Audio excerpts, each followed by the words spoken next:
Hi, this is Dan Sullivan, and this is our next episode. Jeff Madoff and I are creating a broad look at everything and anything, but in this particular case, we're looking at a very special something. So just want to say, if some of you haven't heard before, that Jeff, after putting in 70 years of developing his skills in other areas of life, decided to write and produce a Broadway musical, which is Personality. And it's on the life and the impact of a wonderful pioneer in the rock and roll world, Lloyd Price, in the early 1950s. Exactly a week ago, you had the premiere in a very special off-Broadway theater outside Philadelphia. You've had the whole week. You've had reviews. You've seen it for yourself. So what's the story? Well, first of all, it's really been interesting because throughout our podcasting, the Anything and Everything, we certainly live up to that name. You've been kind enough to sort of build a timeline that I can look back on years from now, which is sort of interesting to me. We were starting to talk before we began recording. I was asked, well, aren't you nervous? This is on Sunday, March 13th, which is when the show premiered. And I wanted to say, actually, let me preempt myself here. One of the things that was really interesting is our very first day of rehearsal was February 8th. And that's my birthday. And our very first performance in front of a live paying audience, and that was for previews, was March 9th, which is Lloyd's birthday. 5 weeks, essentially. Yeah, and it's just, that was total coincidence. That was not by design. And I'm not a big believer in omens or anything, but that was just a cool coincidence that I thought was really wonderful. And you and Babs and some of your other members are going to be seeing it on Tuesday. So I'm thrilled about that. So you will finally see this. Mm-hmm. Babs and I, you invited us to New York when they were at the workshop stage. For those of you who are not theater people, especially New York theater people, workshops are where you have about 72 hours to put on the performance. Maximum of twice, I think you can put it on in 72 hours. And the actors know their lines, the musicians are there, they play the music, the dancing is there, you just don't have costumes. And the audience is very restricted to probably the news media, the entertainment news media, and to investors, and I think to other people who are theater owners who are looking for potential performances in the future. Is that correct? Almost. The first thing we did, which you had read the script for, actually was the 29-hour. That's an actor's equity designation. Yeah. And then what you came to was the workshop, which we had about close to 2 weeks of rehearsal. Mm-hmm. And then we did 2 performances. And there are no sets, as you said, no props, no costumes, no lighting cues or anything like that. But it is the complete performance. That's correct. Yeah. That's correct, including all the music, and there is choreography in it. Mm-hmm. What we are in process of now at People's Light is a full-up production. This is everything. Sets, lights, sound, projections, choreography, band, every aspect. This is a full-up show. Yeah. And it's kind of a special deal that a lot of new productions don't get the advantage of just by the nature of the theater that we're able to open up at. Yeah, we're at People's Light Theater. It's a regional theater. It's in Malvern, Pennsylvania. It's been around about 46 years, very respected. We were able to work out a deal with them, and they have their own set shop. They have their own costume shop. So our set designers work with their people. Our costume designers work with their people. We got a special deal with a new kind of sound system. It's the only one in the United States, as a matter of fact, because our sound designer is a Tony Award winner, and he convinced them to rent us the system where you can target any part of the room to have the sound originate from. So there's an old radio on stage, and you begin to hear the music coming out of the old radio, and then it's sort of mixed into the live performance. And it's all live. It's just that he can do this all on the fly programmed. So it's incredible. And you'll see, I don't want to actually give anything away since you and Babs are going to be seeing it next week, but this immersive sound design is really cool.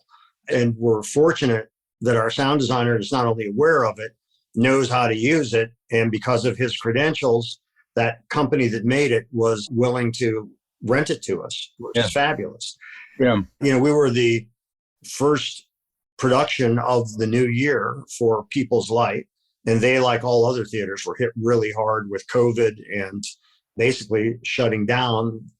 And it's one of the things that's very much entrepreneurial is they adapted to situations. So they staged outdoor concerts. They did online salons with writers and actors. And I participated in 2 of their online salons and talked about the play and the story. And they were really smart about basically how they kept people involved and engaged in theater. And driving around Malvern, and this was a first for me, not only a first driving around Malvern, never done that either, there was a billboard. So we stopped the car and I got out and pointed to the billboard and took a picture, a billboard with personality and, with my name on it. And I thought, oh, that's cool. I thought I had to become a personal injury lawyer to get a billboard, that or a tax accountant. I think those are the only ones who do billboards anymore. Before we get into the features, and there are many to talk about, including the reviews that you've received, let's take it back to the beginning, because this wasn't in your mind when the project developed for you to do essentially a documentary film on Lloyd Price, and talk us back to what you thought about that. Was it someone well known to you? Was this someone that you said, finally, somebody's going to do something on Lloyd Price? Or did this just develop as a result of your relationship with Lloyd? Well, what happened was, where so many ideas are germinated in the waiting room of a doctor's office. A guy that I had become friends with, John Bonanni, was the executive producer for Radio City. And I did a film about the 75th anniversary of Radio City, which became part of the Christmas Spectacular for a number of years. John left there. His roots were in theater. He wanted to get back to theater. And he met Lloyd in the waiting area they both went to the same eye doctor. So John had proposed the idea of doing a short documentary about Lloyd to kind of reintroduce him and to do something with that. And he said, I think there's something here for you, but I'd love you to do the documentary. Would you meet with me and Lloyd? I did. And you met him, Dan. I mean, he's an incredibly charismatic guy. Yeah. 1,000-watt smile, really engaging. And so when I got the job to do this, and still with all his marbles too. Totally. And when I got the job to do the documentary and I researched him and then interviewed him for a number of hours, I thought, wow, there's an amazing story here. I don't know. I knew his music. I knew Personality and Stagger Lee and Lottie Miss Claudie. But I didn't know anything about him, anything about the obstacles he was up against or anything like that. And I'm really into music. And I figured if I didn't know, there's an awful lot of people that don't know. And I believe that you can't second guess audiences. And what I mean by that is when I was so attracted to Lloyd's story, I felt other people would be attracted to it. And if I could do it justice and tell the story well, then, that could create a very deserved legacy for him that he didn't have and show his impact on popular culture and so on. That didn't happen till after I did the documentary and really did my due diligence about Lloyd. Yeah. So I wrote the first few scenes and read them to him. He loved them. And I said, I know I can capture your voice. I want to tell your story. And that's how that started. So we're in history taking us back how many years at that juncture that you're just talking about? I think we're talking about 8-9 years. Wow. I think that is it. It's a little hazy where the documentary started and then this began because it was after the documentary. But I think you started talking to me about 5 years ago about where you were when you had crossed over and you were now in the project of developing the script. Yeah, well, it's so crazy, Dan, because when you and Babs came in for the workshop, that was 3 years ago. Hmm.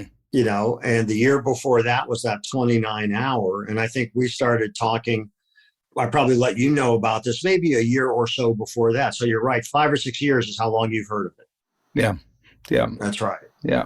So, I think Hamilton took 9 or 10 years to get to the stage. Yeah. I mean, it's, Yeah. another thing that, relates to entrepreneurship on this is that,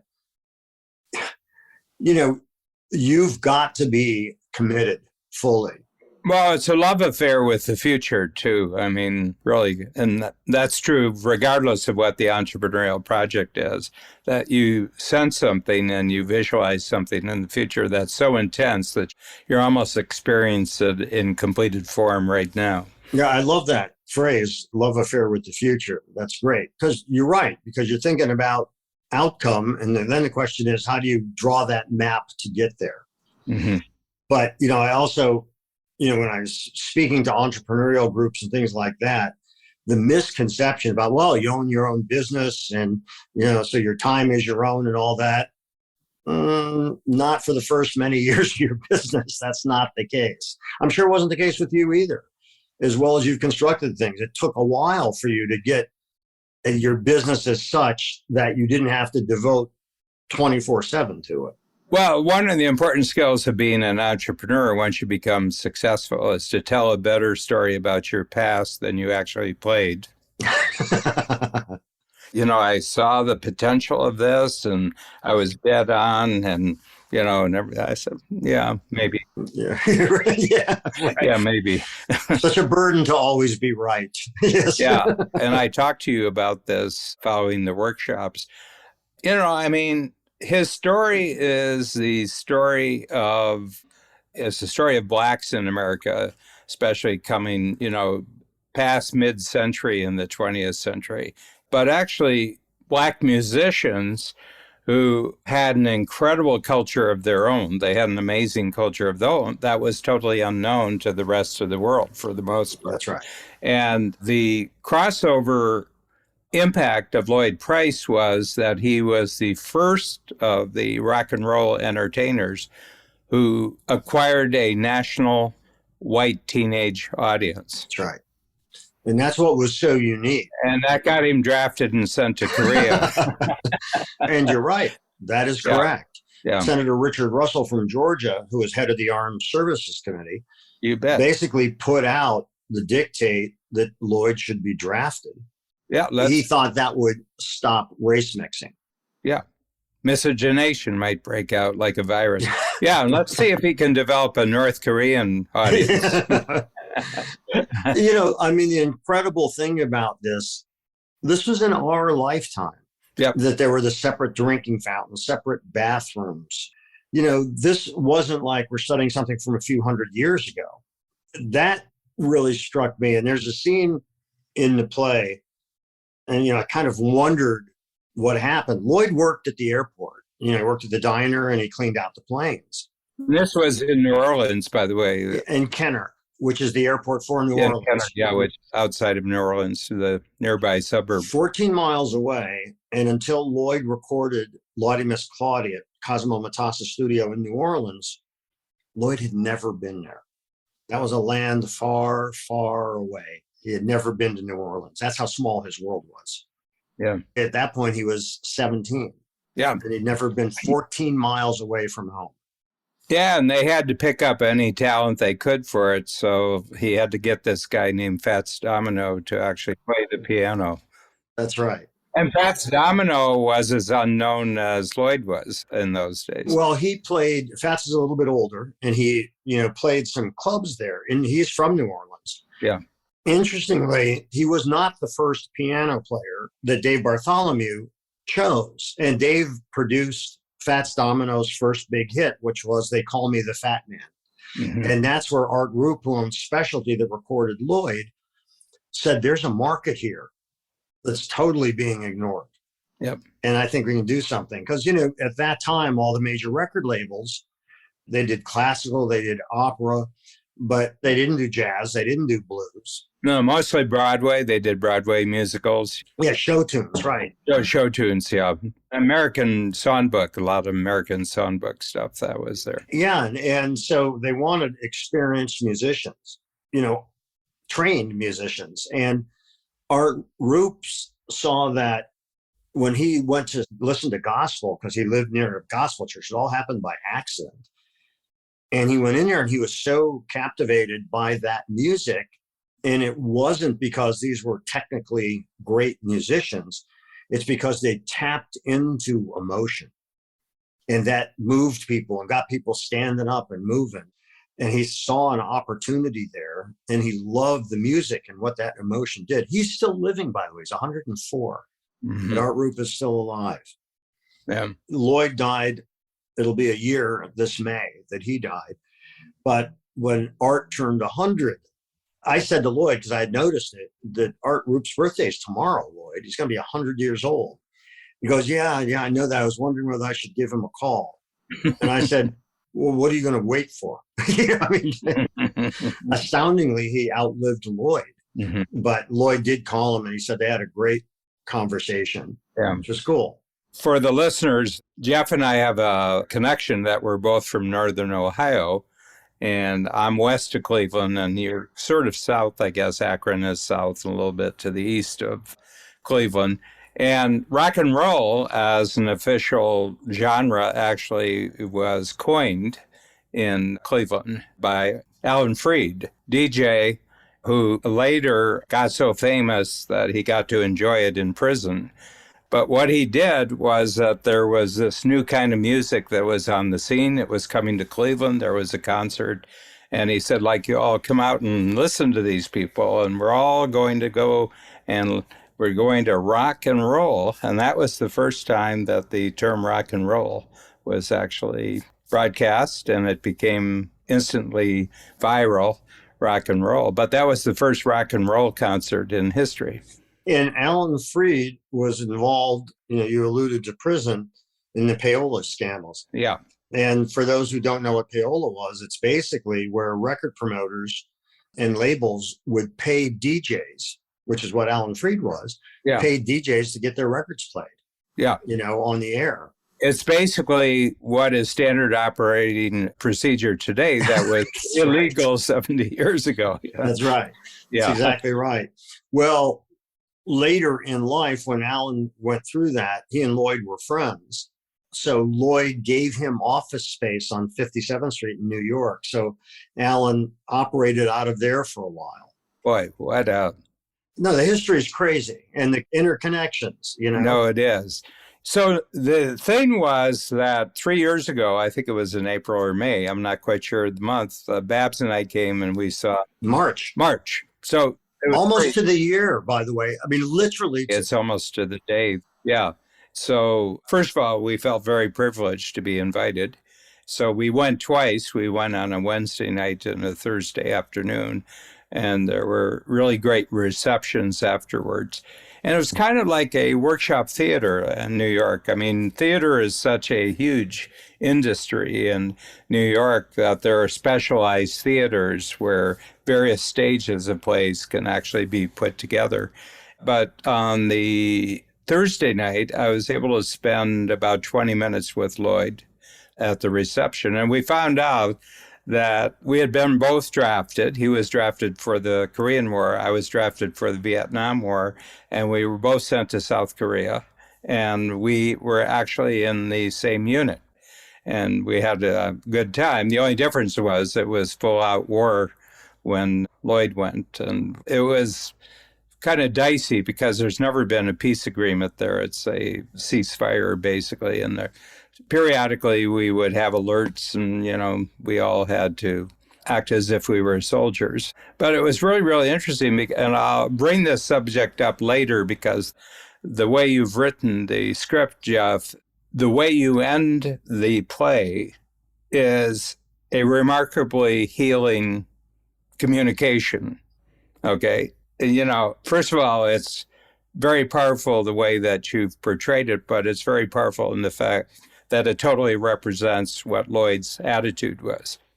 Well, It's interesting because actually this is your phrase, which I have used a number of times, which was Lloyd never allowed himself to be a victim. Yeah. And when you talk about entrepreneurship, there's two key words. One is persistence, and the other is adaptability. And if you are lacking those, you're going to run into more obstacles to overcome. Yeah. And he overcame those obstacles of race and racism and where, Well, and just the hard knocks of life. That's right. There's the special oppression that was reserved for, people with the brown skin color and the brown heritage. But just being a musician and just being an entrepreneur and everything has its own special knocks. And I just got the amazing feeling that this person just has no angst whatsoever about what he went through. Yeah, I would say that's mostly true. And, it wasn't until we had a deep trust established that he revealed more. Yeah. But you are correct. And the interesting and telling thing is, I met people that played with Lloyd, were in his band 60 years ago. They have nothing but good things to say about him, and it's really cool because he always made sure his musicians got paid, as soon as he got paid. He respected other people. He was fun to work with. And so when I helped him put together a band, the first time he had played in New York in 30 some years, and I helped him put together that band, it was funny. We went to hear some music and I wanted him to hear this band. He said, "Oh God, they're great." He said, "I get asked to do these concerts all the time, but I don't want to do any of that oldie stuff." By the way, he was like 81 when he said that. Mm-hmm. He said, "I don't want to play that, but if I had a band like this, I would do a gig here." I said, "Okay." And he didn't know that I was friends with a few of the band members. Yeah. And I got him that band. And so I helped him produce. Well, it's like Frankie Valli when he saw the dress rehearsal for the Jersey Boys. First of all, he said, "I loved it," but he said, "We were never that good." He said, "I appreciate it and everybody's putting the spotlight on me." And he said, "But I have to tell you, the quality of our music and the quality of our productions was never as good as what you've put together here." But, the thing is that Frankie Valli and the Four Seasons created this stuff. Okay. And Lloyd created this stuff. And there's a difference between creating this stuff and what somebody else with great technology and a great audition system that delivers, amazing talent in that. But they're simply reproducing what someone else created. Yeah. And that's a great point. My sense about this is what the personality your play is. It's a co-production. It's a co-creation. Because you took what Lloyd created, but you actually put it in a completely different form and delivered it to an entirely different kind of stage than what he put through. So I see what you've done as equally creative. Yeah. It's funny when you mention what Frankie Valli said. Lloyd was saying to me, "What's most important to me is the music's got to sound right. The music's got to be right."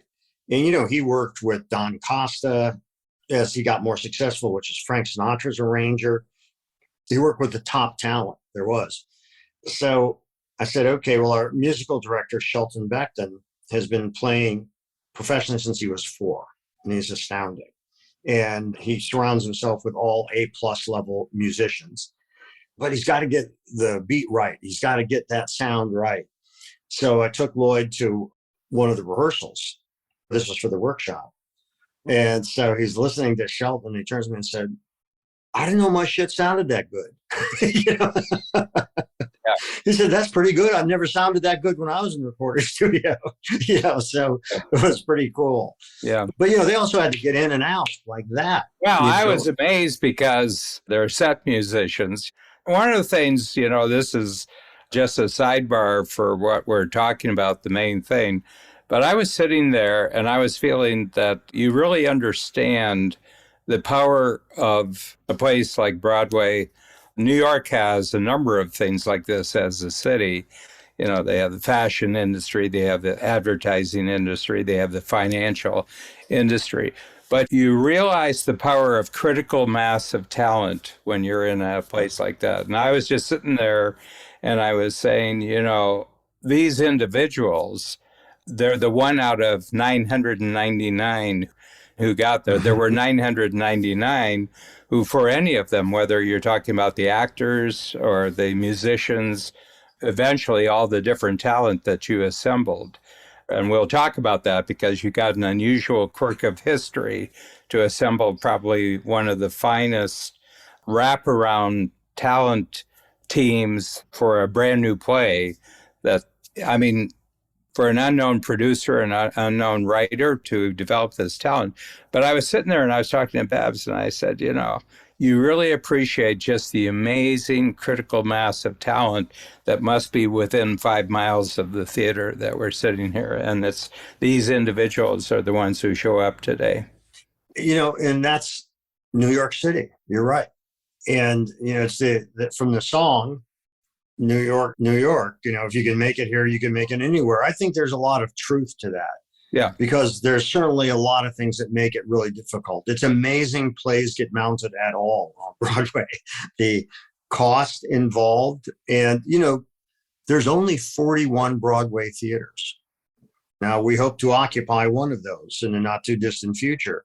But of those 41, 20 of them are solidly booked all the time because it'll have something like Book of Mormon, Hamilton, Chicago, Wicked that are sort of perennials. Yeah. And so when you think about how few slots there are and all of the talent vying for those slots, you can't think about it too much because it's just too daunting if you think about that. Yeah. Yeah. It's like aiming for the moon from Earth, Yeah. Any calculation, you're going to miss it by thousands of miles. And it's kind of like that. So, yeah, there is an amazing concentration of talent here. So, Jeff, bring us up to date. In the last 7 days, what's happened? One, that you kind of knew when you started the project, you kind of knew it could show up this way. So I'd like you to talk about that, but I'd also like to talk about above and beyond your expectations, what has happened that is, to you, really quite amazing. I'm still processing it, Dan. As we were heading to our first shows in front of an audience, which are called previews, where there's still changes that can take place. When I was asked, are you nervous? Are you concerned? And I said, aren't you excited? And the thing is, I was still so much in the weeds of the writing and then turning that writing over. And then you want to lock the show, which means no more changes for the performance before the opening. So the actors at least have one run through before you have your opening night. And our previews are all in front of paying audience. So I was working essentially up until opening. Then at the opening, as I'm saying hello to people, I was getting, aren't you nervous now? And I said, actually, no. And they said, you're not nervous? I'd be going crazy. And I said, I trust the material. I trust the talent. And now all I can do is hope that I've bridged the gap between my intention as the writer and the impact. I have a fantastic director who captained the ship through the whole thing, fantastic musical director, fantastic talent, as you mentioned, all around. And so there's nothing else I could do. So I was just hoping it would be an enjoyable experience, but I wasn't nervous or concerned because there's nothing I can do anymore. Mm-hmm. So I was able to sit back and watch the show. And the coolest sensation that I get is when I forgot that I wrote it, because the actors have taken such ownership of it that they're no longer performing, they're behaving. And to me, great acting is behaving. You're not performing. You've closed that gap between you, the actor, and the character, and they become one. Garrett Gunderson, who I think came in for one of the previews. And we were talking, he said, I know it was an actor playing Logan, but I thought that was Logan because I couldn't imagine anybody else playing him. And Stanley Mathis, who was so marvelous, has been with us since the beginning. And, we had a new Lloyd Price.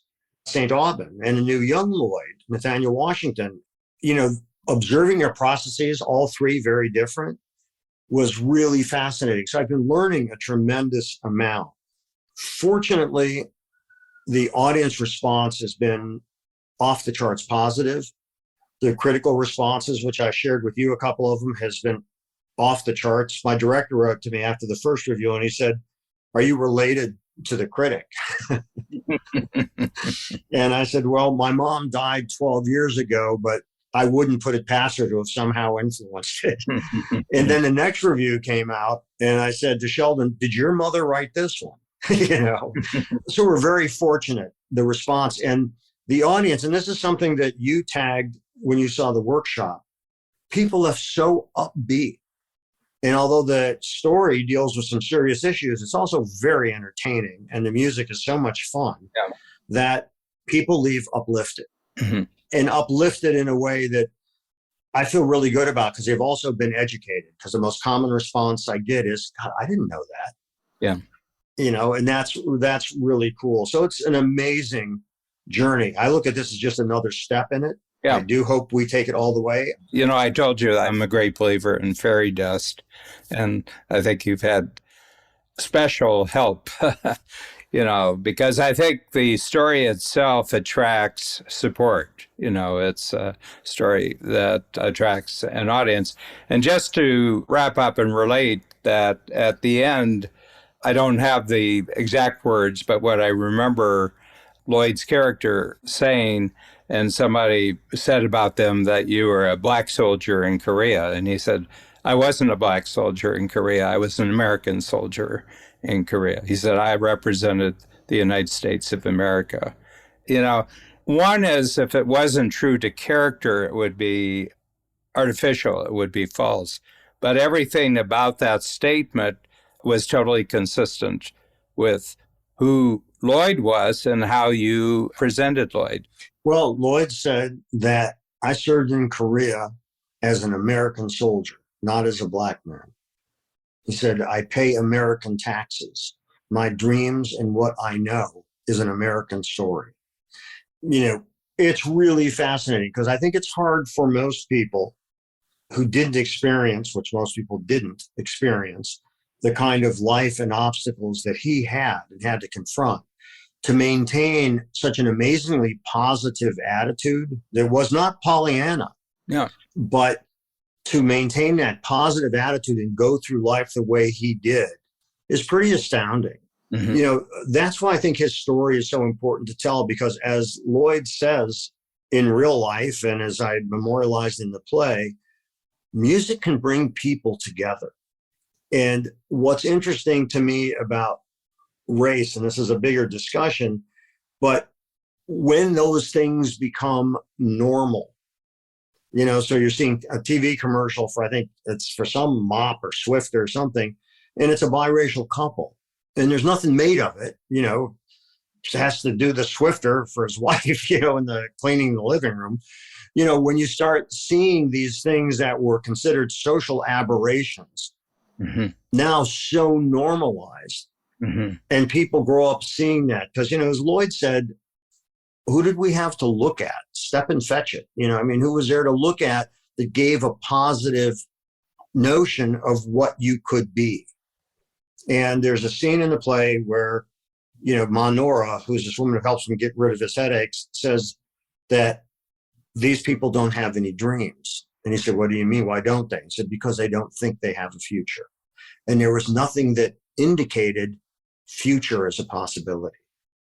And Lloyd's father used to say, "We're black, and that's that. That's the way it is. That's the way it's always going to be." And I hope that the play gives more of an insight into the kind of character that it takes, but also into the kind of positive values that that puts out there, as you said. And I think that that's, if this does anything to promote some sense of unity and open people's eyes a bit, I will be incredibly grateful if it has that. Aside from entertaining people, which is, of course, the goal for people to buy tickets, they got to leave feeling entertained.